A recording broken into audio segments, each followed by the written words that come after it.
Hoy tendremos la segunda parte del tema que empezamos precisamente ayer mismo, el viaje del Papa Francisco a Fátima. Será esa segunda parte que nos va a seguir mostrando realmente cosas que no tienen desperdicio. Vamos a hablar incluso de indulgencias, algo que acontecía en el pasado durante hace muchos años en la Iglesia Católica, que se sigue manteniendo, que ha cambiado un poco en parte, pero veremos además otras cuestiones que irán vinculadas, cómo no, todo ello, a esa aparición de la Virgen de Fátima.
Pues como es habitual, vamos directamente a por materia.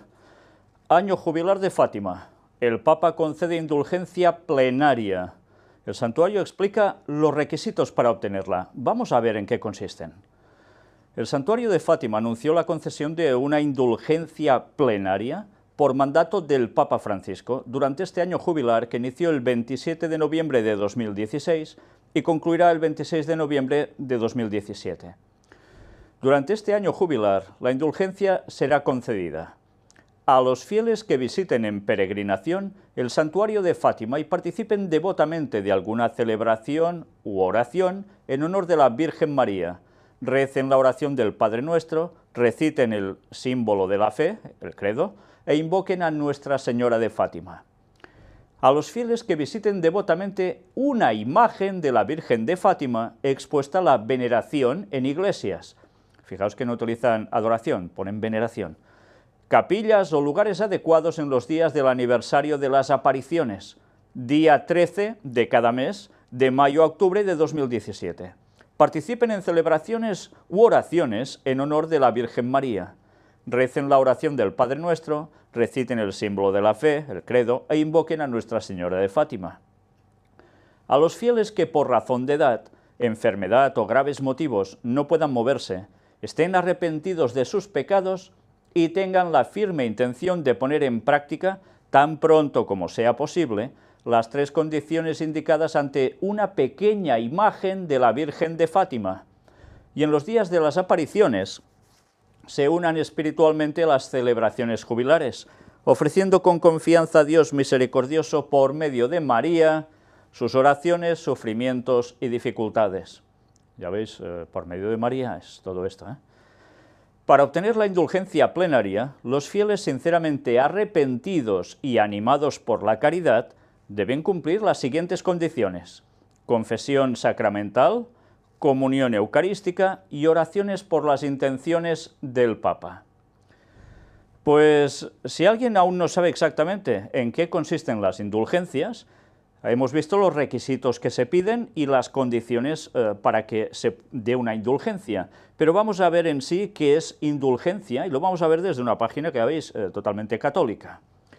Leeré solo unas cuantas imágenes, porque el resto os lo dejo para vosotros, y entenderéis por qué. No solo falta de tiempo, sino es que al final uno llega a aburrirse. Las indulgencias, una gran ayuda para mantener siempre la amistad con Dios. De hecho, abrid la Biblia por cualquier sitio, por cualquier texto, y os vais a dar cuenta que está por todas partes la Biblia llena de que tienes que hacer indulgencias. Sí, sí, de Génesis y Apocalipsis lo vais a encontrar a montones, a raudales. Si encontráis solo una vez que haya indulgencias, por orden divina, decídmelo, por favor. Sí, sí, así de claro, decídmelo. Porque si en la Biblia eso no aparece para nada, ¿de dónde ha salido esto? Vamos a ver algo. Las indulgencias se dividen en tres: las indulgencias en general, indulgencias plenarias e indulgencias parciales. Vamos a ver las indulgencias en general. ¿Dónde situamos las indulgencias? Las indulgencias están relacionadas con la confesión, los pecados, la redención y la comunión de los santos. ¿En qué estado queda un hombre al pecar? Una persona que comete un pecado adquiere, obviamente, la condición de pecador, se aleja del Señor y queda más inclinado al mal. Además, la justicia reclama una reparación, llamada también pena, expiación o penitencia. Claro, si nos detenemos aquí y vemos esto, enseguida los que somos cristianos, que estudiamos la palabra de Dios, decimos, es cierto, nos alejamos más de Dios cuando pecamos, y nuestra tendencia se acrecienta hacia el mal si más pecamos y no cambiamos nuestro proceder. Pero fijaos que dice, además la justicia reclama una reparación, llamada también pena, expiación o penitencia. La expiación, ¿quién la hizo? ¿No fue Cristo muriendo en la cruz ya? Entonces ya ha expiado nuestros pecados. Claro que evidentemente le hemos de pedir perdón por ellos, intentar no cometerlos más y pedir su ayuda para no caer más, pero ya está, Cristo ya pagó por nosotros, y muy duramente que pagó por nosotros. Pero ellos añaden que aquí hay que hacer algo más, que con esto no es suficiente. Sí, sí, el sacrificio de Cristo en la cruz no es suficiente. Bien, es lo que nos plantean y vamos a comprobar, en definitiva, con todo lo que nos dicen. ¿Cómo cambia la situación al confesarse? La confesión borra la culpa del pecado, la condición actual de pecador, y también perdona parte de la penitencia que debía realizarse, aunque queda en el alma una señal o cualidad de que ha sido pecador y debe repararlo. Esto que falta por expiar se purifica mediante los sufrimientos y buenas obras de esta vida, con las penas del purgatorio y mediante las indulgencias. Queda claro entonces que tienes que hacer algo tipo buenas obras, tipo pasarlo mal porque sí, para poder remediar lo que Cristo en la cruz no ha podido hacer de limpiarte del pecado totalmente. Impresionante. Están pisando el sacrificio de Cristo en la cruz, esa misma cruz que ponen tantas veces a un Cristo crucificado allí en figura, que tanto lo ensalzan, y resulta que todo lo que hizo allí no sirvió solo que para la mitad, o un poco menos, o un poquito más, pero no suficiente para cubrir nuestros pecados, si le pedimos perdón de todo corazón. Yo no sé, los que sois católicos, si esto veis que vaya en consonancia con lo que dice la palabra de Dios, porque esto ya estáis viendo, si leéis vuestras Biblias, que es totalmente contrario a la palabra de Dios, totalmente. Y si hacemos un poco de historia, nos daremos cuenta que el ganarse el cielo por obras y por pasarlo mal es algo que viene desde la mismísima Babilonia, y lo veremos en los misterios de Babilonia en su debido momento, porque la verdad es que quien no sabe la historia seguirá tragándose, además desconociendo la palabra de Dios, que todo esto hay que hacerlo. Ya le pasó a Lutero en su momento, sí, a Martin Luther, el señor alemán que era un monje y hacía penitencia desesperado porque creía que Dios no lo perdonaba nunca del todo, hasta que un día le vino a la cabeza un texto bíblico, porque gracias a Dios leía la palabra, y se dio cuenta que lo que estaba haciendo, esto era contra la palabra de Dios, contra su mensaje del Señor mismo. Y empezó la reforma, Y vaya que se empezó la Reforma, y gracias a Dios estamos aquí, porque hubo un hombre que dijo, esto no es así. Un hombre inspirado por Dios, hasta donde llegó, la verdad que se le dio, pero que andó en su criterio, según la voluntad de Dios. Evidentemente se equivocó en otras cosas, no había recibido toda la verdad plena, pero gracias a ese primer paso, la historia de este mundo cambió, porque si no, el poder del catolicismo, con todo este tipo de cosas, seguiría siendo totalmente aplastante, al menos en la vieja Europa. Eso como mínimo. Por desgracia, aún hay países y muchas personas en distintos lugares que siguen estando sometidos a todo esto, que es realmente un invento satánico, no de Dios. Mirad qué más nos dice. ¿Qué son las indulgencias? Digamos dos definiciones. O brevemente, indulgencia es la supresión de la pena debida por los pecados que la Iglesia otorga a quien realice determinadas acciones. ¿Os dais cuenta? Hay que hacer unas determinadas acciones, unas buenas acciones, para que la Iglesia te dé el perdón. La indulgencia es la remisión ante Dios de la pena temporal por los pecados, ya perdonados en cuanto a la culpa, que un fiel dispuesto y cumpliendo determinadas condiciones consigue por mediación de la Iglesia, la cual, como administradora de la redención, distribuye y aplica con autoridad el tesoro de las satisfacciones de Cristo y de los santos.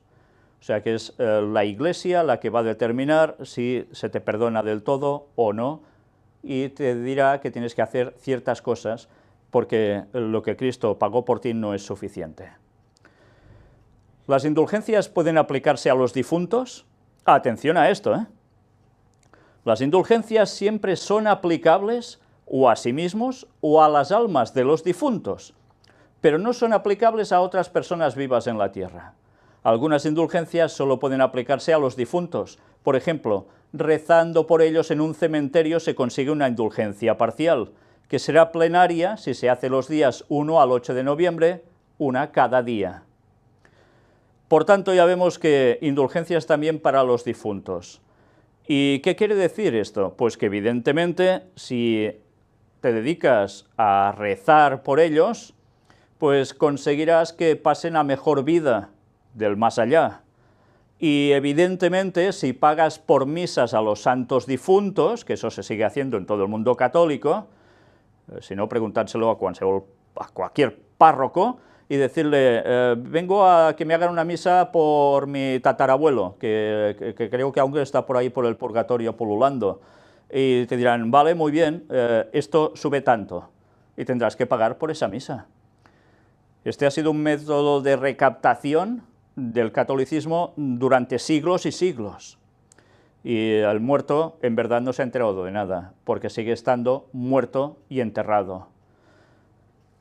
La inmortalidad del alma es el problema, creer que el hombre tiene un alma etérea inmortal dentro y que cuando uno se muere se va a algún sitio pululando, sea cielo, infierno, purgatorio, limbo, lo que queráis llamar. Totalmente antibíblico. Y por desgracia, eso se lo han tragado hasta los protestantes. Bueno, que no me creéis, mirad los dos estudios bíblicos que presentamos titulados ¿Qué hay después de la muerte? Biblia en mano. Biblia en mano, y veréis que no estoy diciendo ninguna bobada. Tipos de indulgencias. Las indulgencias se agrupan en dos clases. Indulgencias plenarias. Borran todo resto de pecado, dejando el alma dispuesta para entrar inmediatamente en el cielo. Es el pasaporte, digamos, ¿eh? Indulgencias parciales. Borran parte de la pena que los pecados cometidos reclaman. Por tanto, no es completo. Y aún habrá que pasar, pues, por más indulgencias, claro. Indulgencias plenarias. Condiciones para conseguir una indulgencia plenaria. Esta indulgencia tiene un valor muy grande y requiere varias condiciones.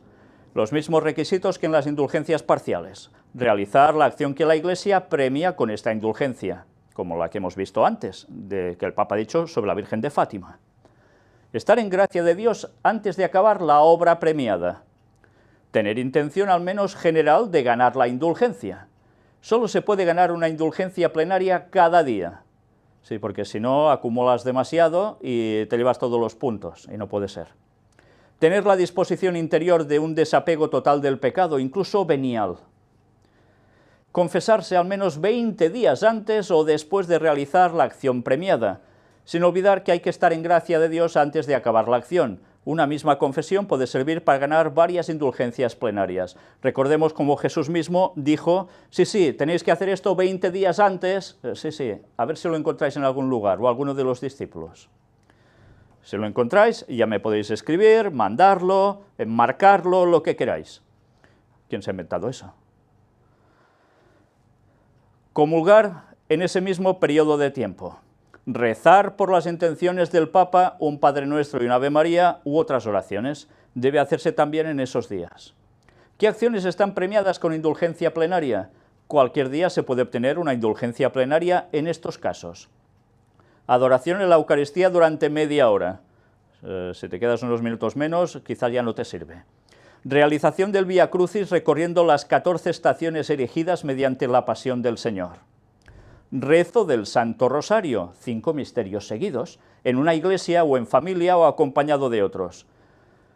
No sé si se aceptan los difuntos también para estar al lado haciendo esto. Lectura o audición de la Sagrada Escritura durante media hora. Sí, ya veis que todo esto aparece en la Biblia de cabo a rabo. Sí. Si encontráis una sola cosa de estas, decídmelo, por favor. Pero que esté escrito en la palabra de Dios, no en catecismos o libros de padres de la Iglesia o una carta que haya hecho el Papa o no sé quién más. Id a la Biblia, a la palabra de Dios dada al hombre, para que sea nuestro centro en todo, para no empezar a decir cosas distorsionando la verdad de Dios. No vais a encontrar nada de eso en la Biblia. Pues quizás si no encontráis nada de eso en la Biblia debéis plantearos, ¿y qué hacéis en Babilonia? Y digo Babilonia directamente, porque todas estas cosas, ¿de dónde creéis que vienen? Y así va siguiendo, y como ya me he hartado de leer tanta cosa que para nada tiene que ver con la palabra de Dios, os lo dejo para vosotros, por si tenéis ganas de seguir viendo lo que ya se hacía en años ancestrales en la Iglesia Católica y aún se sigue haciendo. Eso sí, parece ser que ahora la cosa es bastante más económica y a veces hasta gratis. Han cambiado algo las cosas. Quizás es que ahora ya no habría tanta gente pagando, o quizás se rebotarían algunos. Es seguro que aún en algunas partes económicamente se funciona. Por desgracia, todo por no leer la palabra de Dios por sí mismo. Y Martín Lutero, que empezó a hacerlo, y además tradujo la Biblia al idioma del pueblo, tuvo sus grandes problemas y represalias. Vaya que sí las tuvo. Y no terminó con él. Cada protestante que seguía diciendo Biblia y solo Biblia, terminaba mal. Con excepción si podían huir, claro. Una auténtica lástima, ¿eh? Qué forma de engañar al pueblo durante siglos y siglos. Y además quitarles el dinero, por si fuera poco. Analizad un poco la historia y veréis cómo esto que estoy diciendo es totalmente cierto. Pero en fin, cada uno seguirá haciendo lo que quiera, como siempre. El Papa en la audiencia. Como peregrino en Fátima confiaré a María el futuro de la humanidad. Vaya palabras, ¿eh? Al dirigirse a los fieles de idioma portugués, el Santo Padre les invita a unirse en oración. Pues decir que confiará a María el futuro de la humanidad, sabiendo que esta María que ellos hablan aquí no es la María auténtica, la Madre de Jesús, pues evidentemente no hace mucha gracia, porque es confiarle el futuro de la humanidad a Satanás mismo. El próximo viernes y sábado, Dios mediante, iré como peregrino a Fátima para confiarle a Nuestra Señora el futuro temporal y eterno de la humanidad y suplicarle que obtenga las bendiciones del cielo en su camino. ¿Os dais cuenta? Lo pone todo a los pies de María. Toda la humanidad. El futuro temporal, sí, pero no solo esto, hasta la eternidad. Alguien reclama ser como Dios y alguien se ha hecho pasar por esta llamada Virgen María de ese lugar y de tantos otros. Y ese no es precisamente el personaje bíblico. Como ángel de luz se iba a disfrazar Satanás, pues lo ha hecho muy bien, ¿eh? Muy bien. Y a él se le encomienda a toda la humanidad por la eternidad. Lo dijo el Papa Francisco este miércoles durante la audiencia general realizada en la Plaza de San Pedro, dirigiéndose en italiano a los peregrinos y fieles de idioma portugués, palabras que fueron traducidas a continuación en dicho idioma. Les pido a todos, prosiguió el pontífice, que me acompañen como peregrinos de esperanza y adivinad de qué más, y de paz, que vuestras manos en oración sigan apoyando a las mías. Y concluyó deseando que la mejor de las madres vele por cada uno de ustedes a lo largo de todos los días hasta la eternidad. En fin, que habla de la mejor de las madres, haciendo referencia a la Virgen María, pero en verdad esa es la fachada, porque por detrás es la encomendación de la humanidad al mismísimo diablo. Y eso lo hemos demostrado, ¿eh? No son ficciones. Biblia en mano, esto es así. Y la historia lo comprueba. ¿No os lo queréis creer? Pues seguid creyendo en estas cosas y veréis dónde vais a parar al final, porque a Dios no le podréis ir con estas historias. Vamos a ver el vídeo precisamente donde el Papa Francisco en Fátima encomendaría a la Virgen el destino de la humanidad, el momento en que dijo esas palabras. Pues sabéis, había algo mucho más grave aún en lo que dijo el Papa en este momento.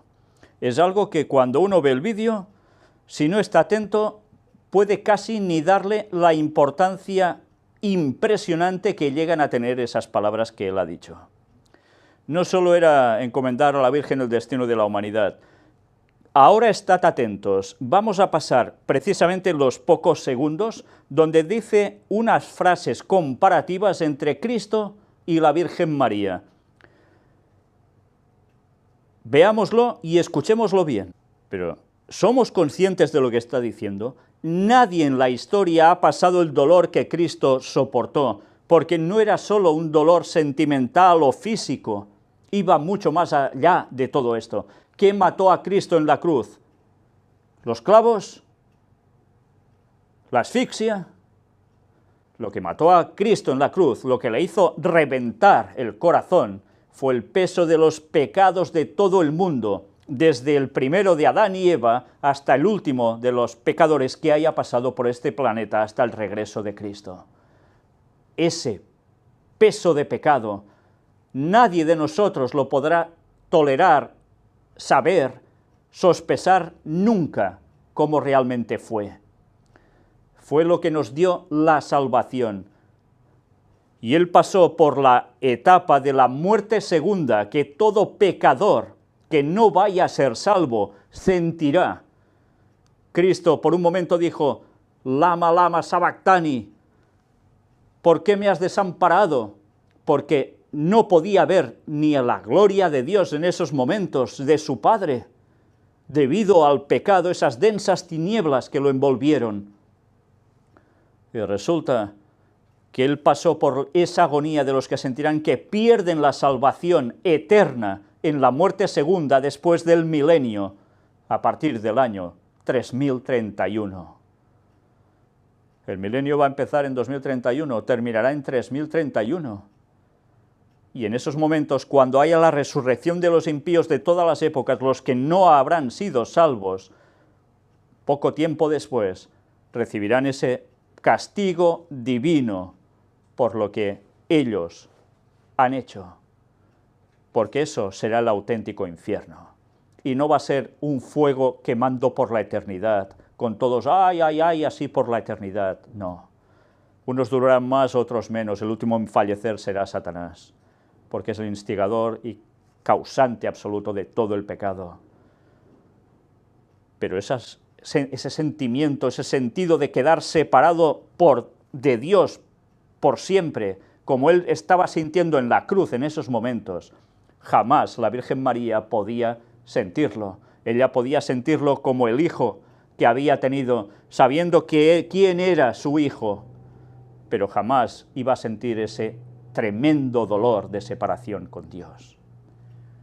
Y va el Papa y suelta esto y nadie le dice nada. ¡Qué aberración doctrinal!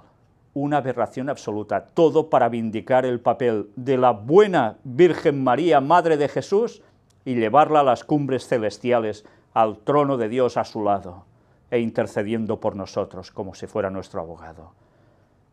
Qué desgracia de papel le han asignado a la buena de la Virgen María. Para nada ella hubiese dicho jamás todo esto, siendo quien era y sabiendo lo que sabía.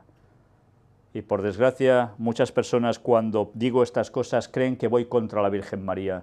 No digáis barbaridades, por favor. La Virgen María fue una mujer elegida por Dios porque era la más excelente que podía encontrar para ser la madre de Jesús aquí.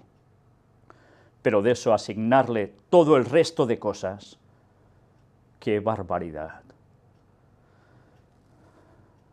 Yo a veces pienso, el día que María resucite y sepa todo lo que han hecho con su persona, yo no sé qué va a pasar, pobrecita, sabiendo que tantas personas, millones de personas habrán sido llevadas al error y a la pérdida eterna por creer lo que les han dicho estos señores, cuando eso para nada es bíblico en absoluto. Ya veis, si hay que estar atentos a esas palabras que pueda decir el Papa, porque en el momento en que menos te lo esperas, está diciendo aberraciones doctrinales impresionantes. Pero claro, aún siguió. Un videomensaje del pontífice antes de su viaje a Fátima. Les entregaré a todos a la Virgen. Vuelve más o menos a decir lo mismo. Indica que el ramo más bonito de flores que lleva a María son los hombres rescatados por la sangre de Jesús. Pero claro, dices, ¿cómo? Si la sangre de Jesús resulta que muere en la cruz y no paga completamente. Entonces que Jesús ni ha rescatado ni ha hecho nada, según ellos, ¿no? Ha hecho cosas chapuceras a medias. ¿Os imagináis a Jesús en plan chapuza? Por favor, qué vergüenza. Pues habla del tema de ofrecer una rosa, mirad. Como ven, necesito tenerlos conmigo, necesito vuestra unión, física o espiritual. Lo importante es que sea de corazón. Para mi ramo de flores, mi rosa de oro. Formando nosotros un solo corazón y una sola alma. Y cita un texto bíblico. Les entregaré a todos a la Virgen, pidiéndole para que le diga a cada uno, mi inmaculado corazón será tu refugio, camino que te conducirá hasta Dios. Aparición de junio de 1917. Esta frase última que acabo de leer es la que dicen que ella, en su aparición, dijo. Pronunció esto, mi inmaculado corazón será tu refugio, camino que te conducirá hasta Dios. Pues señores, si estudiáis la Biblia sabréis que eso lo único que lo hace es Jesús. El único. Bueno, pues nada. Habló de una rosa de oro, que iba a entregar una rosa de oro a la Virgen. ¿De qué viene todo esto? Bueno, ya veremos más cosas. Con María, peregrino en la esperanza y en la paz, para variar, claro. Así dice el lema de esta peregrinación, siendo todo un programa de conversión. Para ese momento bendecido que culmina en este centenario lleno de momentos bendecidos, me alegra saber que se están preparando con intensa oración. Esto ensancha nuestro corazón y lo prepara para recibir los dones de Dios. Les agradezco las oraciones y sacrificios que diariamente ofrecen por mí, y las necesito, pues soy un pecador entre los pecadores, un hombre de labios impuros que habita en medio de un pueblo de labios impuros. Cita el texto de Isaías 6:5. Él mismo dice que es un pecador entre pecadores, etcétera, etcétera. Y en cambio es un hombre tan infalible. Bueno, ya sí, cuando habla ex cátedra, ya sé. Pero señores, no nos damos cuenta de cómo por un lado van de humildad y por el otro están llevando totalmente la contraria a la palabra de Dios, e incluso salpicando con textos bíblicos todo lo que ellos hacen cuando son totalmente inaplicables. Eso es cierto, un hombre de labios impuros que habita en medio de un pueblo de labios impuros. Desde luego ha dicho eso, y en su caso es totalmente cierto, totalmente cierto. El problema es que hay personas que tienen los labios más puros que él mismo. Desde luego que sí. Y por desgracia son personas sinceras que están en el error y necesitan salir de allí para pasar a ser el pueblo de Dios auténtico. La oración ilumina mis ojos para saber mirar a otros como Dios los ve, para amar a otros como Él los ama. En su nombre vengo con la alegría de compartir con vosotros el Evangelio de la esperanza y de la paz. el Señor los bendiga y la Virgen Madre les proteja. Pues si hemos de esperar que una señora muerta nos proteja, vamos bien. Vamos a ver el otro vídeo. Ofreceré a la Virgen de Fátima un ramo, vosotros sois las flores. Interesante, ¿eh? Vosotros sois las flores. Vamos a verlo. Pues ya veremos, en el momento en que el Papa estuvo en ese lugar, cómo verdaderamente ofreció un ramo impresionante de flores blancas a la Virgen, todo un carro lleno. Pero evidentemente eso tenía una simbología. Esas flores decía que tenían que ver ¿con quién? Con todo el pueblo, para ser entregados totalmente a Satanás. Casi nada, ¿eh? Los obispos españoles, junto al Papa Francisco, peregrinos de esperanza y de paz. Mensaje con motivo del centenario de la Virgen de Fátima. Y, por cierto, mirad esta imagen donde se ve al Papa y ya con ese lema que había, Papa Francisco, Fátima 2017, aparece esta frase dentro de un corazón formado por un rosario, ¿eh? José María Gil Tamayo ha afirmado que el Papa Francisco realiza este viaje con una intención de la paz. Y ha recordado que la aparición de Fátima es una providencia de Dios en un momento de la historia especialmente convulso. Recordó además que el mensaje de Fátima no tiene nada esotérico, ni nada que esté fuera del Evangelio. Primero de todo, un escenario o un momento de la historia, esa aparición de Fátima, que era convulso, de guerra mundial. Fijaos que ya no es solo el Papa el que dice esto, también lo está diciendo el señor José María Gil Tamayo, episcopado español. Y resulta que viene a decir lo mismo. Una situación de guerra por partes, decía el Papa, esa tercera guerra mundial que estamos viviendo. Y va y se cumplen 100 años y sucede lo mismo. ¿Nos están dando un mensaje de que aún se va a liar más? Evidentemente que sí. Pero después añade, por si fuera poco, el mensaje de Fátima no tiene nada esotérico, ni nada que esté fuera del Evangelio. Yo lo que diría es, ¿y dónde tiene que ver con el Evangelio?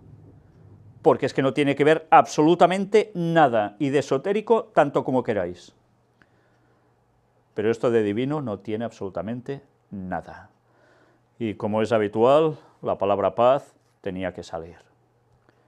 En fin, bueno, pues pasemos a la siguiente noticia, que tiene que ver con un vídeo. Y otra cosa curiosa, 13 de mayo de 1992, otro 13. El día del fin del exilio de Jorge Bergoglio en Córdoba. Vamos a hacer un poco de historia. De nuevo, el número 13 marcando la pauta de la vida de este señor y de las apariciones en Fátima.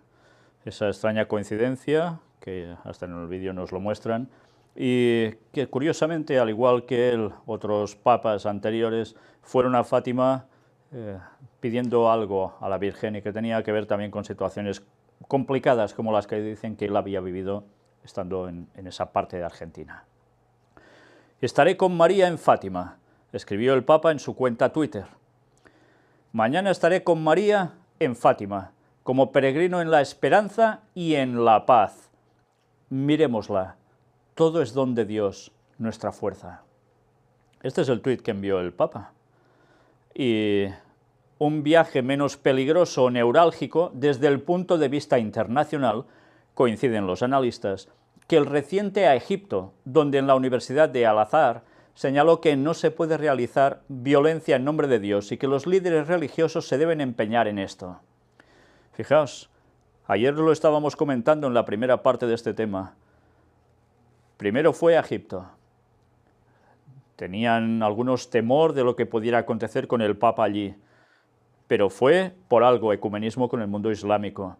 Y ahora iba a Fátima, donde curiosamente, ya lo vimos ayer también, tanta relación con el mundo islámico. Una vez más, ya vemos por dónde va la cuestión, ¿no? Mirad esto que aparece aquí. El religioso presenta Francisco, desafíos a Iglesia e ao mundo. Anselmo Borges, Nuestra Señora no se apareció en Fátima a los pastorcillos. ¿Cómo? ¿Quién dice esto? El clericalismo el carrerismo eclesiástico y los obispos príncipes son la peste de la Iglesia. ¿De dónde surge todo esto? Vamos a ver esta entrevista.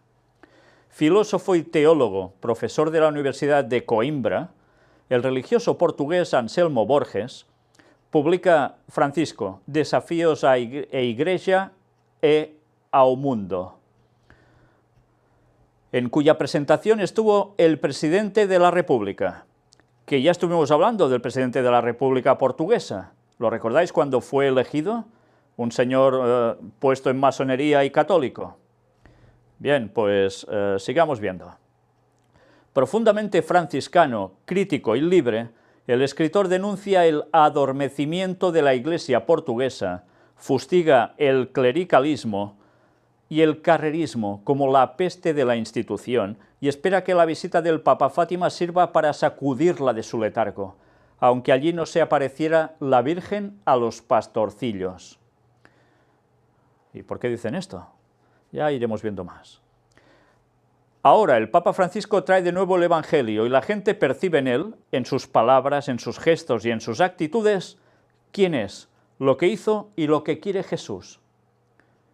O sea, es un reflejo de Jesús, ya lo veis. A mi juicio, el Papa Francisco es, atención ahora, atención a esto, a mi juicio, el Papa Francisco es un líder político-moral global decisivo para el futuro de la Iglesia y de la humanidad. Casi nada, ¿eh?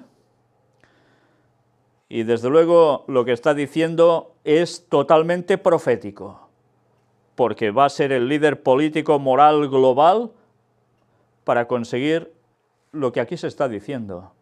Para todo el mundo va a ser ese líder absoluto. Y salvo excepciones, y esas excepciones van a tener problemas, y vaya problemas. Él está preparado para este papel, y si no lo termina de cumplir él, lo hará el siguiente Papa.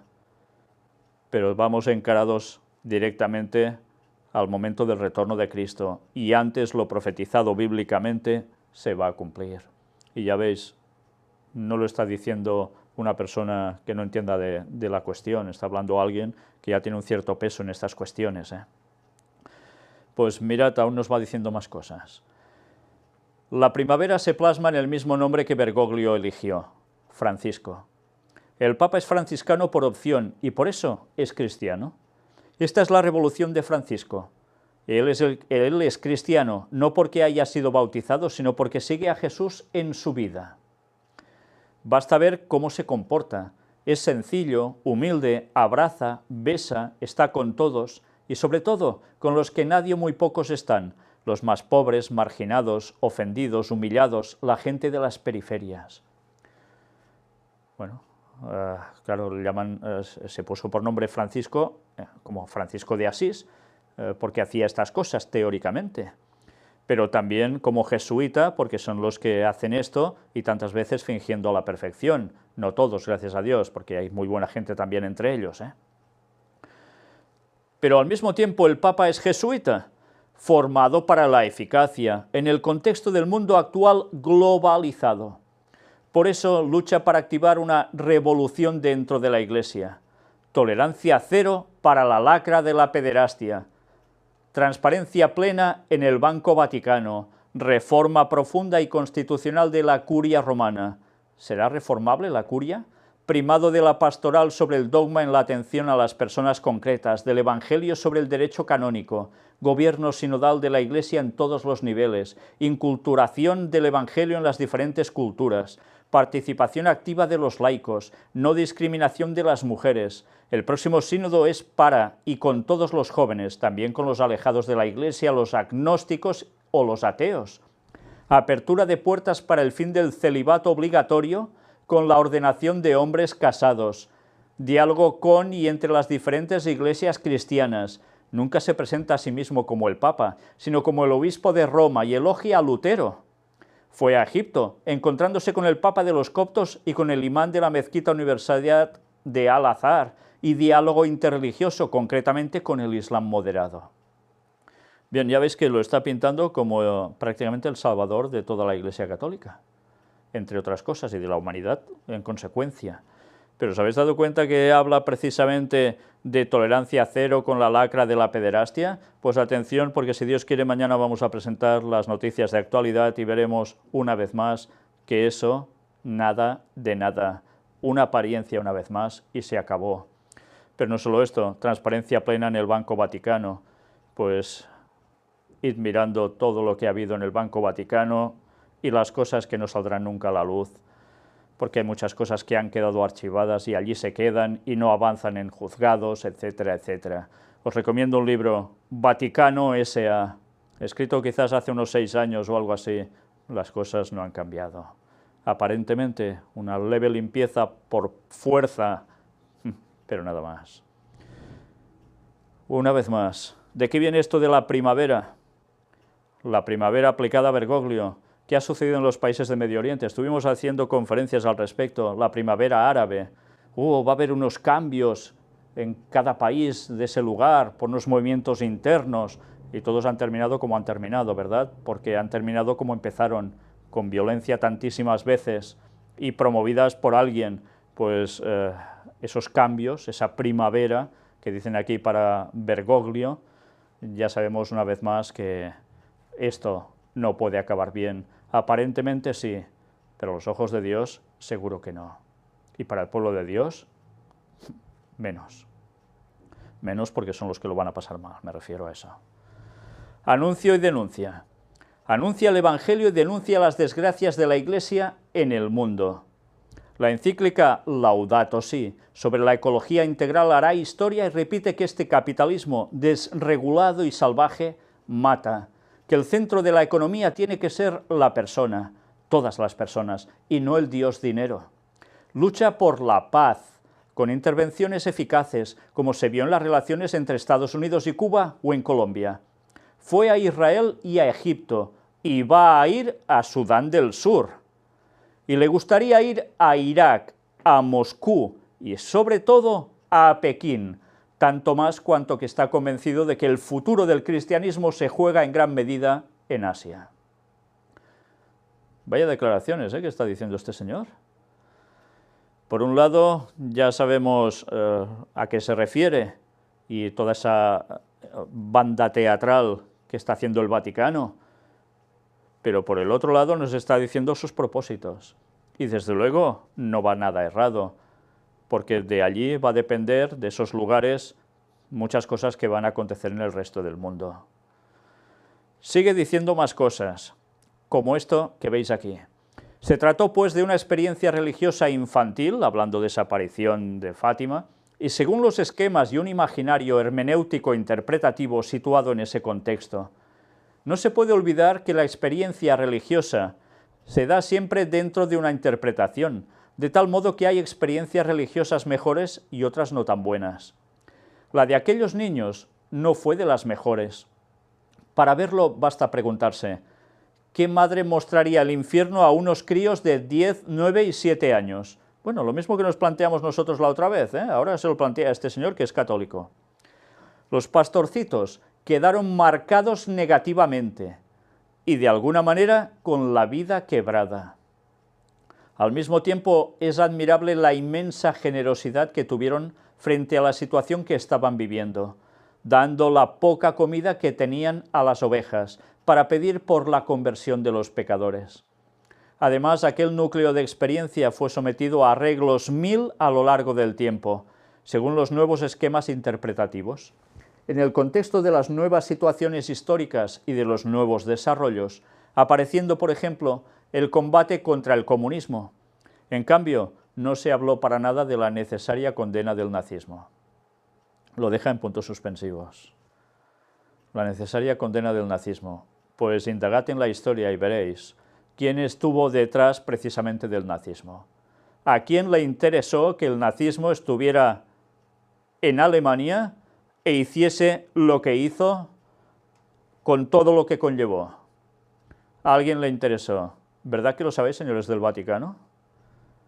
Ya, intentan limpiar esa imagen, pero mirad todos los datos históricos, mirad lo que dijo Alberto Rivera, el ex jesuita también, todo lo que presentó al respecto, y una vez más, otra cosa que le terminó costando la vida por sus propios ex compañeros.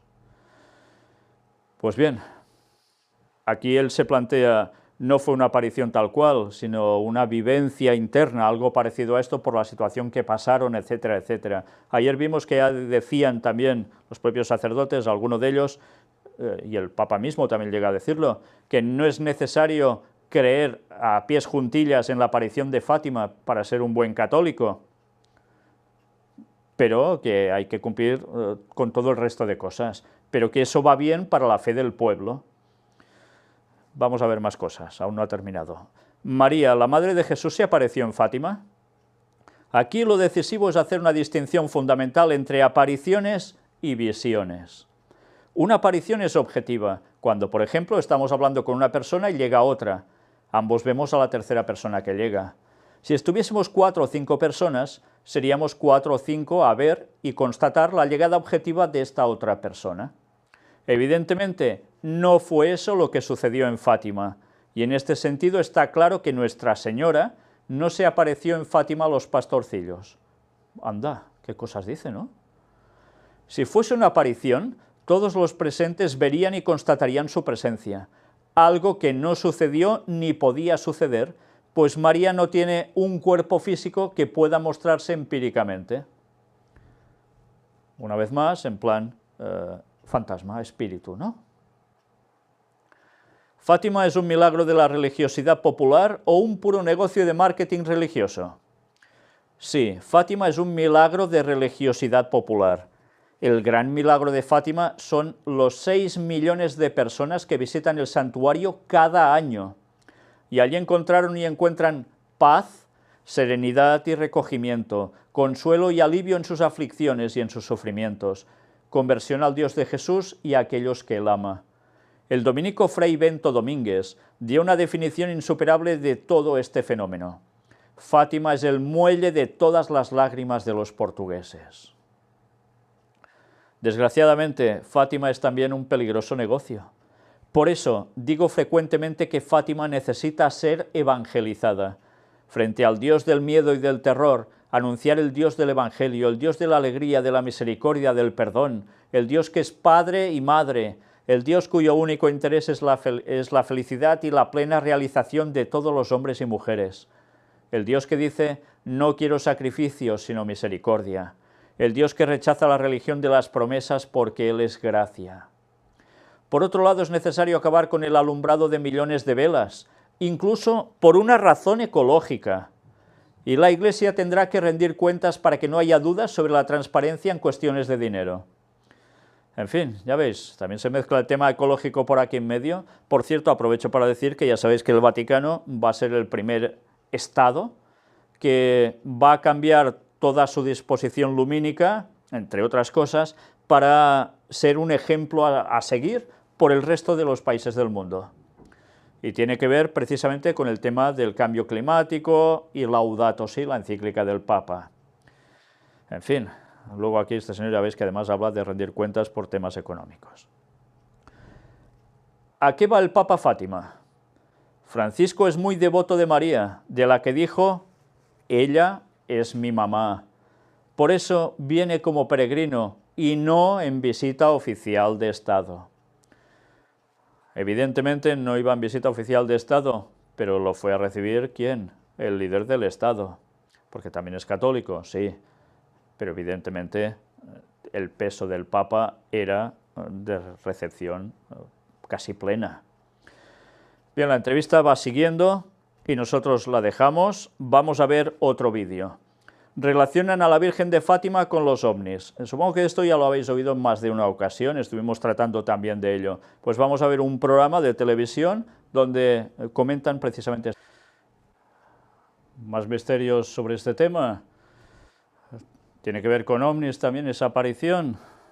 Pues ya estuvimos tratando de ello en conferencias anteriores, pero desde luego esto de parte divina no tenía absolutamente nada.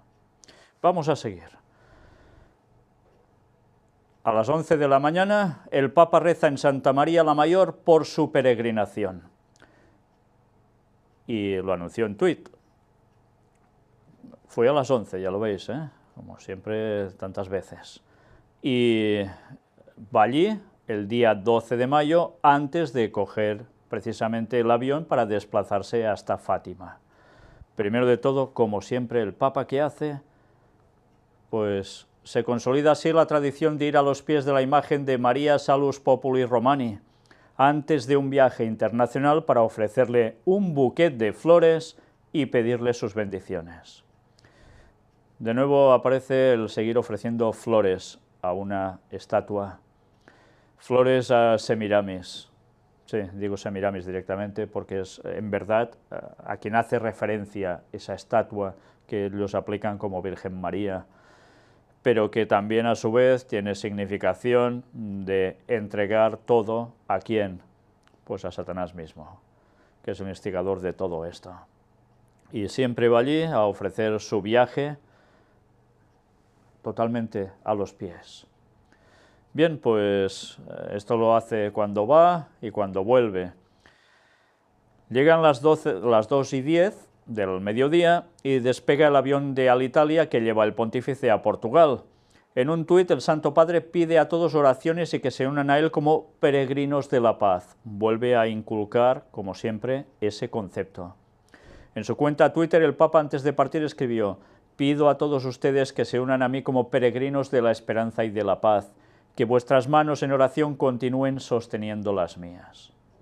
O sea, todos unidos en lo que es una adoración satánica. Una rosa de oro de Francisco para Nuestra Señora de Fátima. El Santo Padre precisó que el mejor buquet que ofrecerá a María será el corazón de todos los cristianos. Y esta rosa que veis es lo que veremos también que realmente ofreció a la estatua. El Papa Francisco depositará hoy viernes a los pies de Nuestra Señora de Fátima una rosa de oro, al término de su oración en la pequeña capilla de las apariciones durante su peregrinación de paz y de esperanza, como lo han hecho Benedicto XVI en el 2010. El Santo Padre ha hecho este pasado miércoles 10 alusión al sentido espiritual de esta oferta en su mensaje vídeo a los portugueses. Necesito de vuestra unión física y espiritual, lo importante es lo que viene del corazón, para componer mi buquet de flores, mi rosa de oro. Antes lo hemos visto esto. El pontífice ya ofreció en otras oportunidades una rosa de oro al santuario mariano de Nuestra Señora de Częstochowa, en Polonia, en julio de 2016, y al de Nuestra Señora del Cobre, en Cuba, en septiembre de 2015. El Papa León IX creó en el 1059 esta distinción en reconocimiento por los servicios dados a la Iglesia. Pero fue el Papa Pablo VI el que el 21 de noviembre de 1964 envió a Fátima la primera rosa de oro, al término de la tercera sesión del Concilio Vaticano II. Ella fue depositada el 13 de mayo de 1965 por su legado, el cardenal Fernando Cento. Una vez más, evidentemente tenían que buscar el 13 para hacerle esa ofrenda de esa rosa de oro. ¿Y os habéis dado cuenta de por qué se ofrecía esa rosa de oro, que antes servía para una cosa y después, a partir de ese Papa, Pablo VI, le dio otro sentido? Fijaos, ¿cuándo decidió hacer esto? Envió a Fátima la primera rosa de oro al término de la tercera sesión del Concilio Vaticano II. ¿Y qué se estaba tratando en ese Concilio Vaticano II?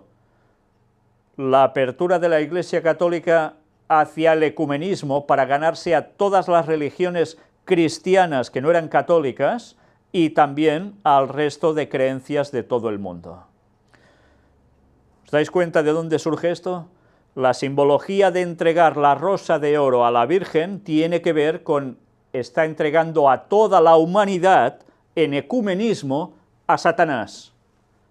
¿Captamos ahora el significado de esa cuestión? Parecía una cosa absurda, ¿verdad? Mira qué tontería, le va a regalar una rosita de oro a una estatua, ¿sí? Pues tiene una gran significación por detrás. Es decir, toda la humanidad va a caer en ecumenismo y te lo ofrecemos a ti, oh Satanás. Eso es lo que quieren decir en verdad.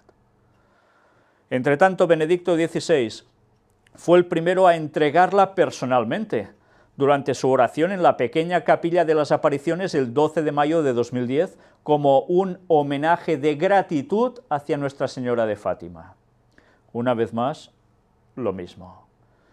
Homenaje de gratitud. ¿Por qué? Sí, ¿por qué? Pues porque ya estaban trabajando para el ecumenismo y se estaban dando los pasos para que eso se fructificara a tope.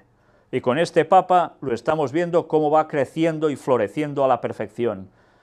Y aún veremos más, por supuesto, porque esto se va a consolidar en breve tiempo. Otros santuarios marianos fueron igualmente homenajeados por los papas con una rosa de oro, como en Braga, donde San Juan Pablo II la ofreció el 8 de diciembre de 2004 con motivo del centenario de la coronación de la imagen de Nuestra Señora do Sameiro. San Juan Pablo II, quien estuvo en Fátima en 1982, en 1991 y en el año 2000, ofreció la munición del atentado del 13 de mayo de 1981 en la Plaza de San Pedro, durante una ceremonia de consagración del mundo al Corazón Inmaculado de María, en presencia de la imagen venerada en la Capilla de las Apariciones. La munición fue insertada en la corona de la imagen de la Virgen. ¿Sabéis qué munición está hablando, no? Es la munición que le disparó Ali Akka, ese señor turco, en ese atentado que fue precisamente en la Plaza de San Pedro a Juan Pablo II, y que no murió. Dice que la Virgen detuvo esas balas para que no lo matara, y esa munición fue puesta precisamente en esa corona de la imagen de la Virgen de Fátima. El sucesor de Pedro ofrecerá también una imagen de San Francisco de Asís a la capilla de la base aeronáutica portuguesa de Monte Real, donde su avión llega este 12 de mayo. Fijaos, ¿por qué da la imagen también de San Francisco de Asís allí? Es lo que él representa, aparentemente, también, ¿no? Ser San Francisco de Asís, por eso cogió ese nombre, ese espíritu de San Francisco de Asís en él, ¿eh?